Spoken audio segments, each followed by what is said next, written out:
तो स्टूडेंट्स, अब हम करने जा रहे हैं practical question. Question number first देखिए, from the following information calculate the value of stock as on 31st March 2012, stock as on 1st April 2011। हमें 2012 की क्या निकालनी है? आपको क्लोजिंग स्टॉक की वैल्यूएशन करनी है और आपको साल के दौरान जो घटित हुआ था, इट मीन्स 31 मार्च 2012 के अगर आपको क्लोजिंग स्टॉक निकालना है तो उसका ओपनिंग क्या होगी? 1 अप्रैल 2011 को होगी। ओके, तो अब मैं क्या करता हूं, ट्रेडिंग अकाउंट बनाता हूं। आप सभी क्वेश्चन में हॉरिजॉन्टल फॉर्मेट का यूटिलाइजेशन करेंगे और आपका आंसर इजीली कैलकुलेट होगा। फॉर्मेट चेंज करने की कोई रिक्वायरमेंट नहीं है। ट्रेडिंग अकाउंट आपका नॉमिनल अकाउंट है और अकाउंट आपके क्या होते हैं? टी शेप, जिसकी लेफ्ट हैंड साइड डेबिट और राइट हैंड साइड क्रेडिट होती है। पार्टिकुलर्स अमाउंट, पार्टिकुलर्स अमाउंट, ये आपने कर दिया। चलिए, और 1 अप्रैल 2011 हमें क्या गिवन है? Opening stock. एक बात याद रखनी है, मैं वैल्यूएशन करूंगा क्लोजिंग स्टॉक की, क्योंकि साल के दौरान आपके क्लोजिंग स्टॉक को लॉस बाय फायर की वजह से मिस हैपनिंग हुई थी। क्योंकि साल के दौरान आपके क्लोजिंग स्टॉक को वैल्यूएशन, याद रखना, मैं ट्रेडिंग अकाउंट जो मेंटेन करने लग रहा हूं उसके पीछे मेन मोटिव जो है वो स्टॉक की वैल्यूएशन करना है। वट एवर वो साल के बिटवीन आग लगी हो, स्टार्टिंग में लगी हो, लास्ट में लगी हो, उस डेट तक में आपको ये देखना होता है जिस डेट पे मेरे गोडाउन में आग लगी और मेरा माल जला, अप्रोक्सीमेशन के बिहार पर मेरा स्टॉक मेरे गोडाउन में कितना था। क्योंकि डेली रूटीन में माल बाहर भी जाता है और अंदर भी आता है, तो आपको ये देखना होता है कि अप्रोक्सीमेशन के थ्रू आपके स्टॉक की वैल्यू क्या थी और आपने कितनी अमाउंट तक की गुड्स का इंश्योरेंस कंपनी से इंश्योरेंस करवा रखा था। इट मीन्स बाय चांस कल की डेट में कुछ मिसहैपनिंग हुई और आपका माल जल गया तो इंश्योरेंस कंपनी की तरफ से आपको कितना क्लेम मिल जाएगा और कितनी हानि आपको सहन करनी पड़ेगी। सिर्फ लॉस बाय फायर का ट्रीटमेंट कर रहे हैं, बार बार बता रहा हूं। देखिए, ओपनिंग स्टॉक कितना गिवन है? ओपनिंग स्टॉक मुझे गिवन है 28,500। 28,500। अब इसकी आपको एक एडजस्टमेंट भी गिवन है, तो मैंने ये कहां पे रख दिया? पार्टिकुलर्स में। अच्छा, नीचे आइए, at the time of valuation of stock as on 31st March 2011, इसका मतलब इसके प्रीवियस ईयर में जो आपका क्लोजिंग स्टॉक की वैल्यूएशन हुई होगी वो इस साल का क्या बन गया होगा? आपका ओपनिंग स्टॉक। अगर उसमें आपने गड़बड़ की है तो ऑटोमेटिकली ओपनिंग स्टॉक में भी हो रही होगी। तो देखिए, 3500 was write off on a particular item which was originally purchased for 10,000 और सेल कितने में कर दिया आपने? 9,000 में। यहाँ पर ओपनिंग स्टॉक गिवन है वो लास्ट ईयर का 31 मार्च 2011 का क्या था? क्लोजिंग स्टॉक था। क्लोजिंग स्टॉक में आपने 3500 राइट ऑफ किए थे और जो आप गुड्स को परचेज करके लाए थे, मैंने बोला था परचेज और सेल दोनों में से किसी में भी आपके कोई एबनॉर्मल एक्टिविटीज इंक्लूड नहीं होनी चाहिए। टोटल परचेजिंग जो मैंने की थी वो कितने की थी? 10,000 की थी। ठीक है, अब 10,000 की परचेजिंग में ये मेरे को क्या बोलता है कि आपकी लेस जो आपने राइट ऑफ किया था अमाउंट, राइट ऑफ, कितनी अमाउंट आप राइट ऑफ कर चुके थे? 3500। अभी भी 6500, तो उस परचेजिंग कॉस्ट कितनी निकल के आई मेरी? 6500। और आपको पता है ये जो अमाउंट होगी ये वापस किस में इंक्लूड हो जाती है? जब आप माल को बेचते हैं और माल वापस आता है तो वो गोडाउन में किस में इंक्लूड हो जाता है? स्टॉक में। इट मींस क्लोजिंग स्टॉक में 6500 के कौन से आइटम इंक्लूड है? Abnormal activities. और डेबिट और क्रेडिट क्या होने चाहिए? इक्विवेलेंट। ठीक है, तो सेल के ऊपर इसका क्या इंपैक्ट पड़ा? Bye cell. मैंने सेल दिखाई यहां पर कितने की? 2,49,000 की, 2,49,000 की। ठीक है, अब मैंने 6,500 वाले को सेल किया था विद प्रॉफिट, कितने में? 9,000 में। ये कौन सा आइटम है? Abnormal item. तो अगर यहां पर आप मैचिंग कॉन्सेप्ट के अंदर एबनॉर्मल आइटम की अमाउंट को लेस करेंगे, कितने से? कॉस्टिंग से। ये क्या है? कॉस्ट।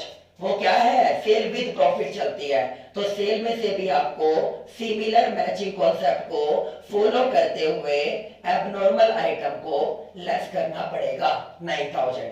तो ये कितना बन के आया? 240। ये कितना आएगा इसको लेस करके? ये आपका आएगा 22,000। यहां तक क्लियर है? मैचिंग कॉन्सेप्ट को फॉलो करते हुए अगर परचेजिंग में, ठीक है, उसने आपको उलझाने की कोशिश की, उसने आपको क्या बोला कि मैंने इतनी अमाउंट राइट ऑफ कर दी, परचेजिंग कितने की थी? 10,000 की, 10,000 में से आपकी कितनी राइट ऑफ होगी? 3500। कितना बचा हुआ है? 6,500। अब ये 6,500 वाले को मैंने कितने में सेल कर दिया? 9,000 में। तो सेल में एबनॉर्मल कितनी इंक्लूड है? कितनी इंक्लूड है? 9,000। और वो आपका क्लोजिंग स्टॉक इस साल का ओपनिंग स्टॉक बना था जिसमें अब नॉर्मल आइटम कितना था? 6,500। तो ये मैंने क्या निकाल दी? नॉर्मल। याद रखना, मैं स्टॉक की वैल्यूएशन नॉर्मल एक्टिविटीज पे करूंगा, ना कि एबनॉर्मल। ये मेरे नॉर्मल हो गए। उसके बाद अब मेरे को बोलता है टू मैन्युफैक्चरिंग, उससे पहले परचेजेज, टू परचेजेज कितने की बना है आपकी? 1,52,500। आफ्टर दैट क्या गिवन है हमें?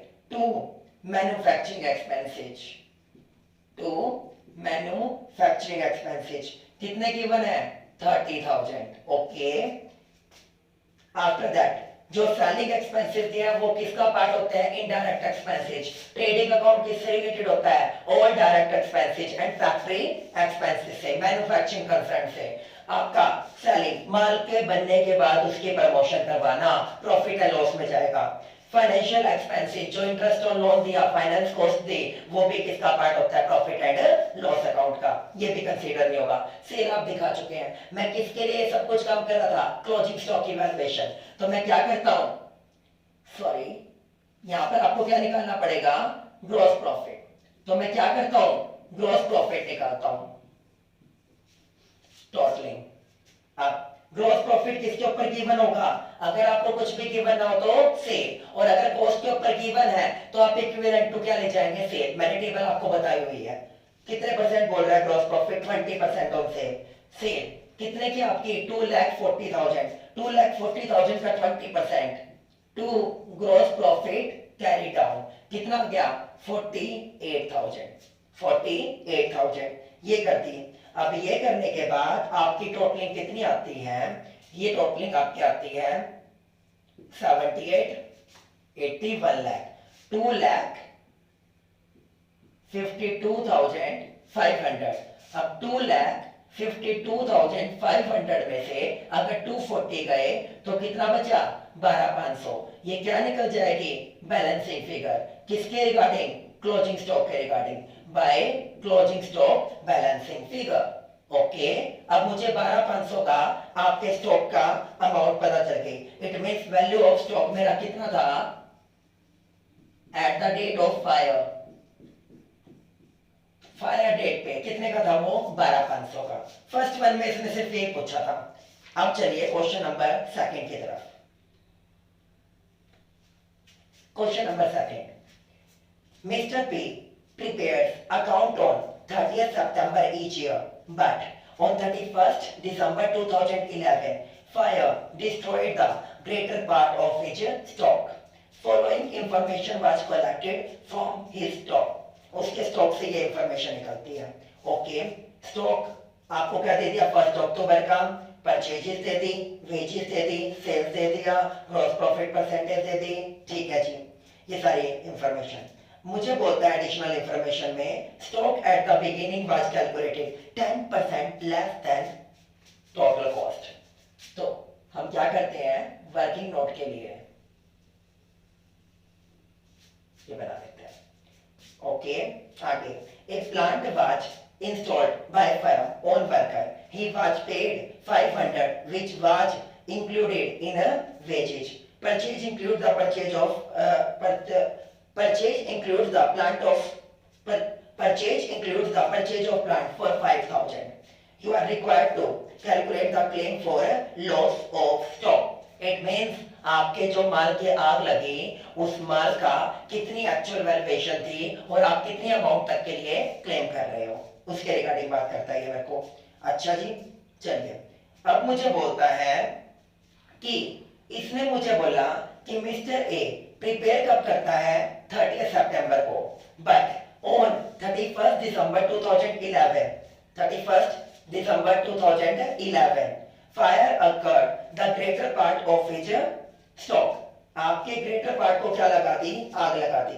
अब यहां पर आप क्या करोगे, 1 अक्टूबर से लेके 31 दिसंबर तक 1 अक्टूबर से लेके 31 दिसंबर तक मैंने आपको बोला था ट्रेडिंग अकाउंट कब बनता है, जब आपको ट्रायल बैलेंस गिवन हो। बट अगर आपको ट्रायल बैलेंस गिवन नहीं है और आपकी अगर बुक्स ऑफ अकाउंट डिस्ट्रॉय हो जाती है किसकी वजह से, फायर की वजह से, तो आप क्या करके अपने सप्लायर से कांटेक्ट करके अपने कस्टमर को देखते हुए अप्रोक्सीमेशन के बिहाफ पर क्लोजिंग स्टॉक निकालने की कोशिश करते हैं, जो मैं इस क्वेश्चन में करने वाला हूं। क्यों करने वाला हूं, क्योंकि मुझे यहां पर क्या गिवन है, 1 अक्टूबर से लेके दिसंबर तक का आपके पास इंफॉर्मेशन जो आपने अप्रोक्सीमेशन के बिहाफ पर निकाली है, तो उसके बिहाफ पर उन इंफॉर्मेशन को यूज करते हुए मैं क्या निकालूंगा, आपका मेमोरंडम ट्रेडिंग अकाउंट। तो देखिए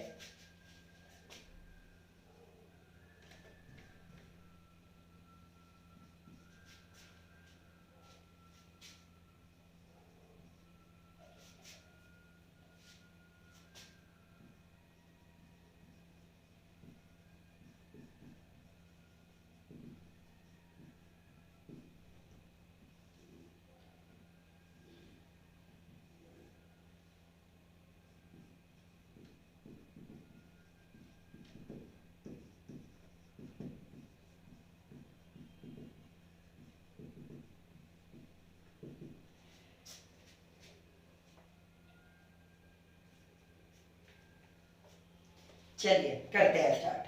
सबसे पहले हमें 1 अक्टूबर का ओपनिंग स्टॉक गिवन है, तो डेबिट साइड में क्या लिख दिया आपने, टू ओपनिंग स्टॉक कितना 29,700, बट उसने क्या बोला था फर्स्ट पॉइंट पे, पॉइंट नंबर 1 एडजस्टमेंट नंबर 1 में हमें बोला है कि क्लोजिंग स्टॉक जो दिखाया गया है वो 10% लेस देन बुक वैल्यू है, तो 100/90 कर देते हैं हम, 100 में से 10% घटा देते हैं, उसकी एक्चुअल वैल्यू आ जाएगी, काट दीजिए।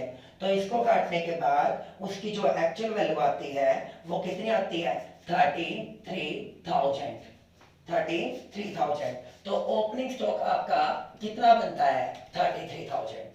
सेकेंड पॉइंट, परचेज 1 अक्टूबर, याद रखना बच्चों मैं क्या कर रहा हूँ, 1 अक्टूबर टू 31 दिसंबर, क्योंकि आप सितंबर तक के अकाउंट बनाते थे, उसके बाद आपको क्या करना था, नेक्स्ट सितंबर में डील करनी थी, सितंबर गया और दिसंबर में आग लग गई, तो इन बिटवीन के लिए आपका दिसंबर 31 को आपके गोडाउन में कितनी अमाउंट तक का स्टॉक होगा वो निकाल रहे हो, ठीक है। टू परचेज कितने गिवन है, ये गिवन है हमें 75,000। इससे रिलेटेड कोई पॉइंट है, हाँ जी बिल्कुल है।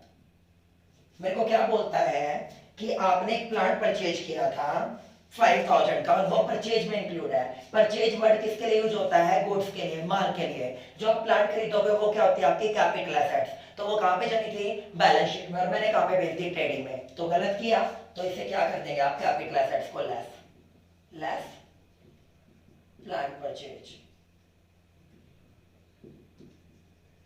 तो एक्चुअल कितना बनता था, नॉर्मल 70। फिर वेजेज कितनी दे रखी है, वेजेज बनती है हमारी 33,000। प्लांट की इंस्टॉलेशन के ऊपर जो भी खर्चे होने थे वो कैपिटल एसेट्स की कॉस्ट में क्या कर देते हो आप, ऐड। वो किस में ऐड होने चाहिए थे, प्लांट की कॉस्ट। मैंने कोइंसिडेंस से उसको ट्रेडिंग में वेजेस का पार्ट बना दिया। कितना दिखा रखा उसने, less wages connected to plant. कितना बोल रहा है, 500। तो ट्रेडिंग से रिलेटेड खर्चे कितने हैं, 32,500। ओके, आगे क्या बोलता है मुझे, उसके बाद से बाय सेल कितने गिवन है, सेल 1,40,000। अच्छा, gross profit, gross profit 33% on cost. मैंने आपको टेबल बना रखी है, याद ना हो तो बता दूं, ग्रॉस प्रॉफिट परसेंटेज टेबल। अगर पेपर में कहीं पे भी उलझ जाओ इस टेबल को यूज करोगे। On cost, on sale, cost दिया सेल, सेल दिया कॉस्ट। 1/2 अगर कॉस्ट पे है तो 1/3 किस पे होगा, सेल पे। 1/3 सेल कॉस्ट पे है तो 1/4 सेल पे। 1/4 कॉस्ट पे है तो 1/5 सेल पे। 1/5 अगर कॉस्ट पे है तो 1/6 सेल पे। इसको निकालिए 50%। तो ये कितना आएगा, 33 सही 1/3। अगर कॉस्ट आपकी 33 सही 1/3 है तो वो सेल के कितने इक्वल मिलेगी, 25। अगर ये कॉस्ट आपकी 25 है तो आपकी ये कितनी मिलेगी, 20। और अगर आपकी कॉस्ट 20 है तो आपकी सेल कितनी मिलेगी, 16 सही 2/3%। यानी अब आपको दोनों इक्विवेलेंट रखने हैं। अब उसने बोला कॉस्ट पे आपका 33 सही 1/3 गिवन है तो सेल के इक्विवेलेंट कितने परसेंट पे आएगा, 25%। जो चीज गिवन होती है उसको यूज कर लो। सेल गिवन है तो इसे यूज कर लो। तो मैंने क्या लिखा है यहाँ पे, to gross profit carry down. 1,40,000 का 25%, 1,40,000 का 25% कितना बनेगा आपका, ये बनेगा 35,000। 35,000।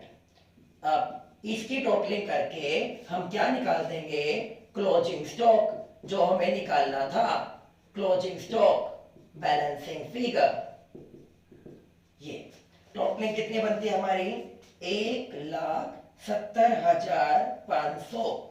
1,70,500 उसमें से आपके ये गए तो क्लोजिंग स्टॉक कितना आ गया आपका, क्लोजिंग स्टॉक हमें आता है 30,500। क्लियर है। अब मुझे क्या करना है, मुझे लॉस निकालना है। तो stock loss due to fire कितना, 30,500। Stock lost due to fire 30,500।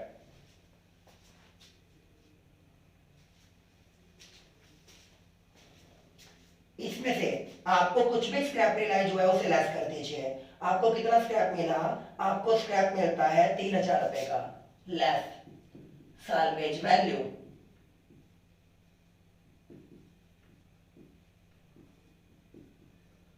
कितना बच गया, 27,500। ये आ गया। उसके बाद क्या बोलता है, ये तो हमने निकाला लॉस ऑफ स्टॉक जो एक्चुअल में हुआ। अब आपकी इंश्योरेंस कंपनी आपकी कितनी हेल्प करेगी ये देखते हैं। फार्मूला क्या है, loss of stock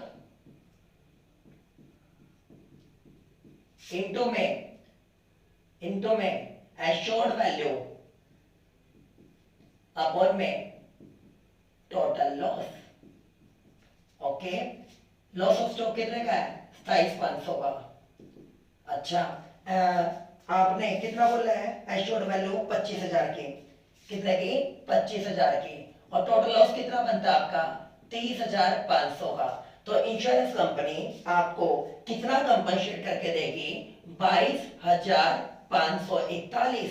total loss बना 30,500, उसको बेच के 27,500 में से 22,541 इंश्योरेंस कंपनी क्लेम देगी, बचा हुआ आपके प्रोड्यूसर का लॉस होगा। क्लियर है। ये आपका क्वेश्चन नंबर 2 था। अब चलते हैं क्वेश्चन नंबर 3 की तरफ। चलिए, question number 3। On 20th October 2011, the godown and business premises of Aman Limited were affected by fire. From the salvage accounting record, the following information is available. Stock of goods 10% is lower than book value. अभी अभी मैंने आपको previous one में भी बताया था इसके regarding. तो आप क्या बनाने जा रहे हैं? आप बनाने जा रहे हैं ट्रेडिंग अकाउंट.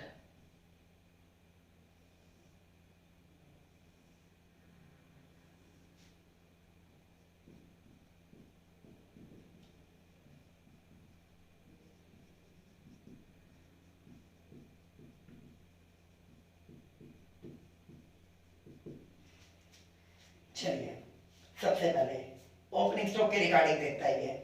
ओपनिंग स्टॉक के रिगार्डिंग कितना है? 10% लेस देन. तो हम क्या करते हैं? To opening stock. यहां पे क्या निकालेंगे? Working note.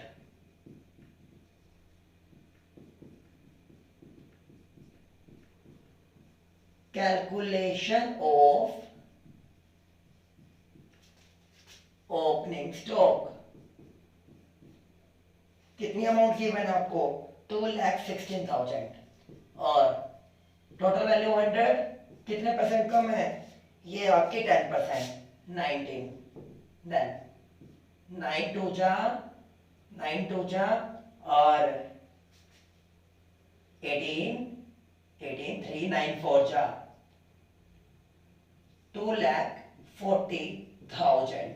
ये वैल्यू आ जाएगी आपकी ओपनिंग स्टॉक की. आगे उसके बाद परचेजेज लेस रिटर्न. आपको जिस बिटवीन अकाउंट्स मेंटेन करने हैं 1 अप्रैल से लेकर 20 अक्टूबर तक के, उसकी इंफॉर्मेशन गिवन है. तो मेरा काम आसान हो जाएगा. तो यहाँ पे क्या आ गया? उस डेट तक की परचेजेज, क्योंकि उसी डेट के दौरान वहां का ही निकालना है ना आपको स्टॉक जिसके आग लगी थी. इसलिए कितनी गिवन है? ये मेरे को देता है 280. कितने देता है? 280. बट इससे रिलेटेड नीचे एक पॉइंट है. Point number second, purchases up to 20th October didn't include 40,000 for which purchase invoice. It means आपने सप्लायर से माल तो खरीद लिया था, बट ना उस दौरान तक उसने क्या नहीं दिया था आपको इनवॉइस पे. अब वो आप उससे मंगवाते हो और आपकी परचेजिंग क्या हो जाती है? जो आपने बुक्स में दिखाई थी स्टॉक के रिगार्डिंग वो दिखा दीजिए. एड एडिशनल परचेज कितने की? ये बनती है आपकी 40. तो एक्चुअलिटी में आपने माल कितने का खरीदा? 3 पीस का. ओके. Sales less return. तो मैं क्या लिखता हूं यहां पे? By sales less return. It means net sale. Sales minus return is equal to net sale 620. अब इसमें पॉइंट है sales up to 20th October include 80,000 for which goods had not been dispatch. आपने गुड्स क्या नहीं किए? Dispatch नहीं हुई. It means वो अभी तक कस्टमर तक नहीं पहुंची. सेल ऑन अप्रूवल बेसिस है. तो मैं उससे क्या कर देता हूं? लेस. क्योंकि यहाँ पे आपको श्योरली सेल लेनी है. तो आपने क्या किया? आग तो नहीं लगी ना, वापस आपके पास आ जाएगा. इट मींस वो गोडाउन से बाहर निकल चुका था, बचा हुआ है वो माल. तो आपने क्या कर दिया यहाँ पे? Less. Sale on approval basis.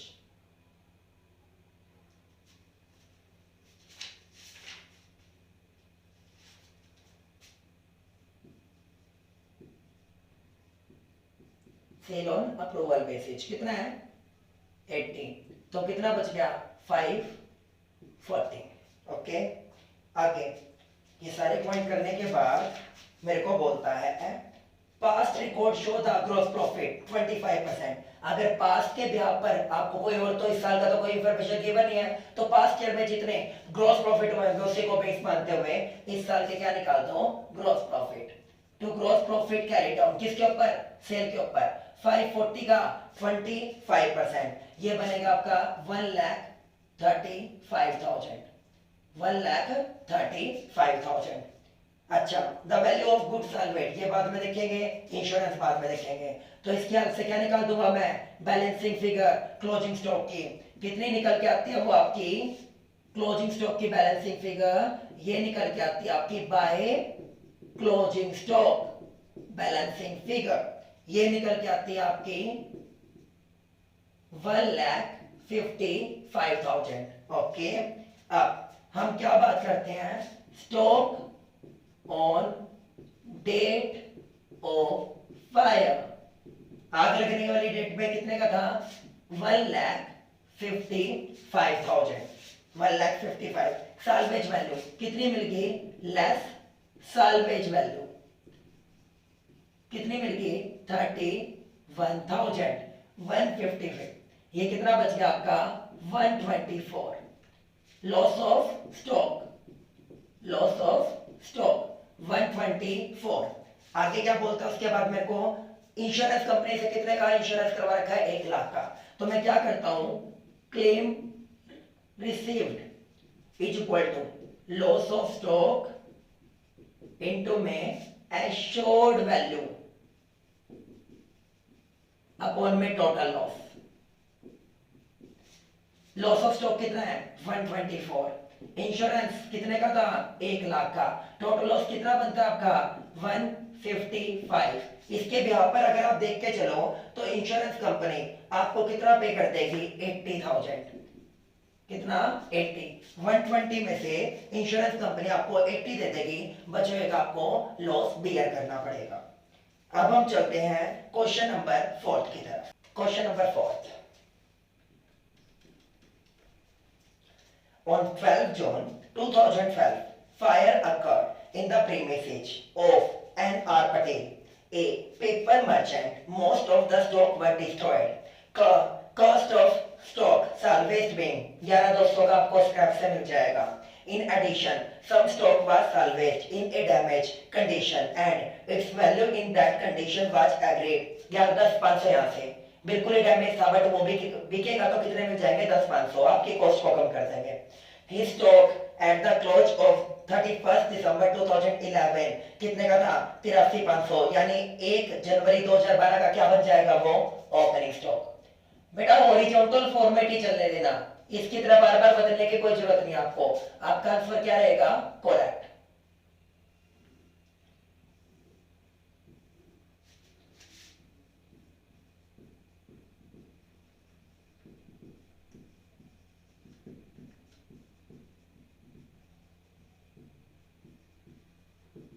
देखिए सबसे पहले जो उसका क्लोजिंग स्टॉक दे रखा है वो 1 जनवरी का क्या बन जाएगा? Opening stock. कितना बोल रहा था? 83,500 ये दिखा दिया। फिर his purchases from 1 January 2012 to 12 June 2012 amounting to 112। Okay, to purchases बार बार बोल रहा हूं, डेट ऑफ फायर तक का निकाल रहा हूं। आग कब लगी थी? 12 जून तक का, 1 जनवरी से लेके 12 जून। क्लोजिंग स्टॉक वहां तक का जो निकालना है, क्लोजिंग स्टॉक वहां तक का जो निकालना है।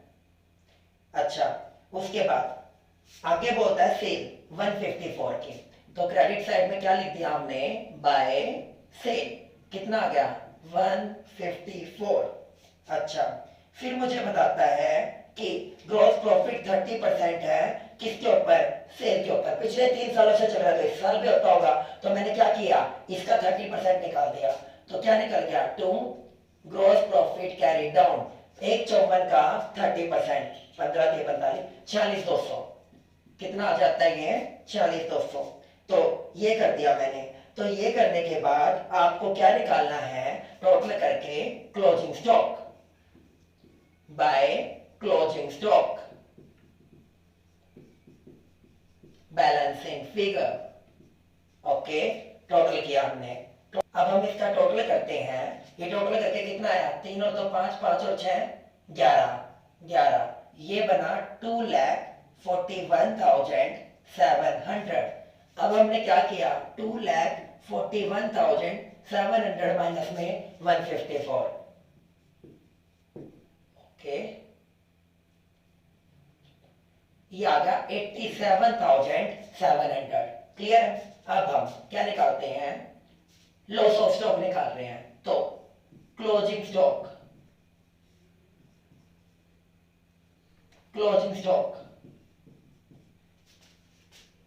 On the date of fire कितने का निकाला? 87,700 less existing as it is क्या ले लो? Salvage value. कितनी बनी? साल्वेज वैल्यू मुझे दे रखी है उसने यहाँ पे 11,200। और जो आपका एडिशनल जो बिल्कुल वेस्ट हो चुका था वो भी कितने का सेल आउट हुआ, 10,500। तो ये क्या कर दूंगा, average value of waste material कितना मिला, 10,500। तो लॉस ऑफ स्टॉक अगर देखा जाए यूनिट एंटिटी को कितने का हुआ, ये होता है आपका 66,000। ये आपको एक्चुअलिटी में लॉस हुआ। अब मुझे क्या निकालना है, क्लेम, अमाउंट ऑफ क्लेम। क्या फॉर्मूला बताया मैंने, यहां पे मैंने बताया लॉस ऑफ स्टॉक इनटू में इंश्योर्ड वैल्यू बाय में total loss. Loss of stock कितने का है, 66,000 का। इंश्योरेंस कंपनी से कितने का करवा रखा है, इंश्योरेंस कंपनी से करवा रखा आपने 60,000 का, कितना, 60,000 का। और टोटल लॉस कितने का बना मेरा, 87,700। तो आपको कितना क्लेम मिल जाएगा, 45,154। बचो एक आपको बियर करना पड़ेगा। समझ रहे हो।